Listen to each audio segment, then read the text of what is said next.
আসসালামু আলাইকুম everyone, welcome back to my channel রমণীর কুকিং লাইফ। আজকের পর্বে সবাইকে স্বাগতম জানাচ্ছি খুবই মজাদার একদম ঝাল ঝাল একটা পাঙ্গাস মাছ ভুনার রেসিপি দেখার জন্য। এখন অনেকেরই মনে হতে পারে পাঙ্গাস মাছ আবার মজা হয় নাকি। ট্রাস্ট মি ভিউয়ার্স, একবার যদি এই রেসিপি ফলো করে বাড়িতে পাঙ্গাস মাছ ভুনা তৈরি করেন তাহলে যারা পাঙ্গাস মাছ খেতে পছন্দ করে না তারাও আঙুল চেটে পুটে খাবে।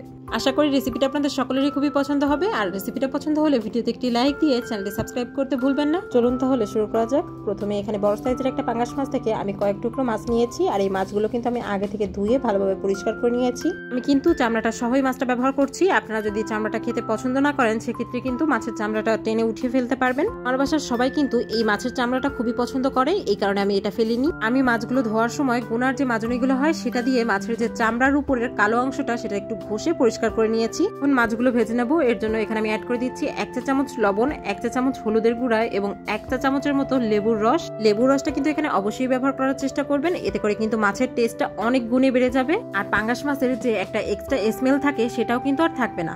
এখন লবণ, হলুদ এবং লেবুর রসটা আমি মাছের গায়ে ভালোভাবে মেখে নিচ্ছি। দেখতেই পাচ্ছেন আমি প্রতিটা মাছের গায়ে একটু চেপে চেপে মেখে নিচ্ছি। মেখে নেওয়া হয়ে গেলে মাছগুলো আমি 5 মিনিটের জন্য রেস্টে রেখে দিচ্ছি। প্রায় 5 মিনিট পর মাছগুলো আমি ভেজে নেব। এর জন্য চুলা একটি পাত্রে আমি পর্যাপ্ত পরিমাণ তেল অ্যাড করে দিচ্ছি। আর এখানে আমি একটু বেশি করে তেল অ্যাড করছি কারণ এই তেল দিয়েই একবারে আমি মাছটা রান্না করে নেব। তেলটা ভালোভাবে গরম হয়ে গেলে এখানে আমি সব মাছগুলো অ্যাড করে দিচ্ছি। আর এরপর চুলার জালটা মিডিয়াম হাই হিটে রেখে আমি মাছগুলো ভেজে নিচ্ছি। আর এখানে একটা কথা বলে রাখি, পাঙ্গাস মাছ ভাজার সময় অনেক সময় কিন্তু তেল ছিটে গায়ে চলে আসে, এই কারণে চুলার জালটা মিডিয়াম আছে রাখাই ভালো। আর এই মাছগুলো কিন্তু বেশি কড়াকড়ি করে ভাজা যাবে না, জাস্ট মাছের দুই পাশটাই হালকা লালচে কালার হলে মাছগুলো তুলে নিচ্ছি। 3% আমি মাছটা কেমন হালকা করে ভেজে নিয়েছি। মাছটা কিন্তু বেশি কড়া করে ভাজলে এটা ভুনা করার পর খেতে ভালো লাগবে না। এখন মাছগুলো রান্না করে নেব। এর জন্য চুলায় একটি পাত্র বসিয়ে দিচ্ছি আর তাতে মাছ ভেজে নেওয়া যে তেলটা ছিল সেই তেলটা অ্যাড করে দিচ্ছি। আর এখানে কিন্তু প্রায় 1/3 কাপের মতো সয়াবিন তেল আছে। তেলটা ভালোভাবে গরম হয়ে আসলে এখানে অ্যাড করে দিচ্ছি 1 কাপ পরিমাণ পেঁয়াজ কুচি। পেঁয়াজটা আমি একটু হালকা লালচে কালার করে ভেজে নিচ্ছি। এখন চুলার জালটা লোতে করে দিয়ে এখানে অ্যাড করে দিচ্ছি 1/2 টেবিল চামচ রসুন বাটা, 1/2 টেবিল চামচ আদা বাটা। আদা এবং রসুনটা আমি পেঁয়াজের সাথে কয়েক সেকেন্ড একটু ভেজে নিচ্ছি।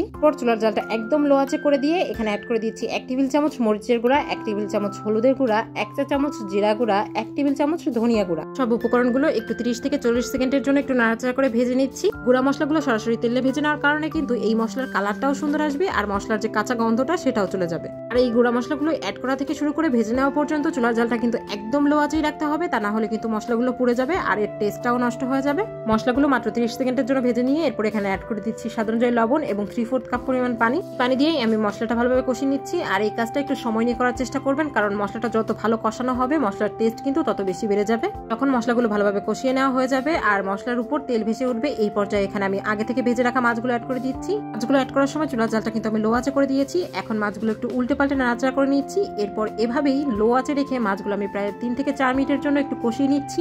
এর মাঝে কিন্তু কয়েকবারই আমি আলতো হাতে একটু নাড়াচাড়া করে দিয়েছি মাছগুলো, যাতে করে নিচ থেকে না লেগে যায়। আর অবশ্যই চুলার জালটা একদম লো আঁচে রেখে একটু ধৈর্য সহকারে মাছগুলো কষিয়ে নিতে হবে, কারণ মাছগুলো যত ভালো কষানো হবে এই মাছের টেস্টটা কিন্তু তত বেড়ে যাবে। মাছগুলো প্রায় 4 মিনিটের মতো কষিয়ে নেওয়ার পর চুলার জালটা আমি বাড়িয়ে দিচ্ছি আর এখানে অ্যাড করে দিচ্ছি 1 কাপ সাথে 1/4 কাপের মতো পানি। আর এই পানিটা দিয়ে কিন্তু মাছটা পুরোপুরি রান্না হয়ে যাবে।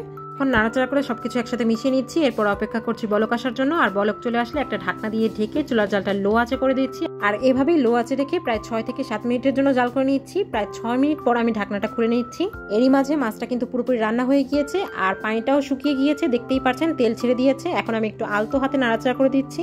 এরপর চুলার জালটা মিডিয়াম আঁচে করে দিচ্ছি আর এখানে অ্যাড করে দিচ্ছি 1/2 চা চামচের মতো গরম মশলা গুঁড়া। আর এই শাহী গরম মশলার রেসিপিটা কিন্তু অলরেডি আমার চ্যানেলে দেওয়া আছে, চাইলে চেক করে নিতে পারবেন। আর এই গরম মশলাটা ব্যবহার করার কারণে এই পাঙ্গাস মাছ ভুনার টেস্টটা যে কতটা বেড়ে গিয়েছে আমি আপনাদের বলে বোঝাতে পারবো না। আপনারা চাইলে কিন্তু কেনা গরম মশলার গুঁড়াটাও ব্যবহার করতে পারবেন। এখন সবকিছু একটু আলতো হাতে নাড়াচাড়া করে নিয়ে প্রায় 1 মিনিটের মতন একটু জাল করে নিচ্ছি। এরপর এখানে অ্যাড করে দিচ্ছি 1 টেবিল চামচের মতো ধনেপাতা কুচি। এখন আর কোনো কাজ নেই, শুধুমাত্র আলতো হাতে একবার একটু নাড়াচাড়া করে নিয়ে জাস্ট 30 থেকে 40 সেকেন্ডের জন্য একটু জাল করে নিয়ে চুলা জালটা অফ করে দিচ্ছি। এই মাঝে কিন্তু পানিটাও শুকিয়ে গিয়েছে আর পুরোপুরি তেল ছেড়ে দিয়েছে। এখন শুধুমাত্র গরম গরম পরিবেশনের পালা। দেখতেই তো পারছেন ভিউয়ার্স এই পাঙ্গাস মাছ ভুনার কালারটা কতটা লোভনীয় হয়েছে, দেখেই যেন জিভে জল চলে আসছে। আর এই মাছ এবং এর গ্রেভির টেস্টের কথা যদি বলি, জাস্ট এক কথায় অসাধারণ। আজকে আমি ভিউয়ার্স গরম গরম ভাতের সাথে এরকম পাঙ্গাস মাছ ভুনা হলে 1 প্লেট ভাত খেয়ে নেওয়া কোনোই ব্যাপার না। একবার হলেও বাড়িতে এভাবে সব টিপসগুলো ফলো করে পাঙ্গাস মাছ ভুনাটা ট্রাই করে দেখতে পারেন। আশা করি আপনার বাড়ির সবাই এই রেসিপিটা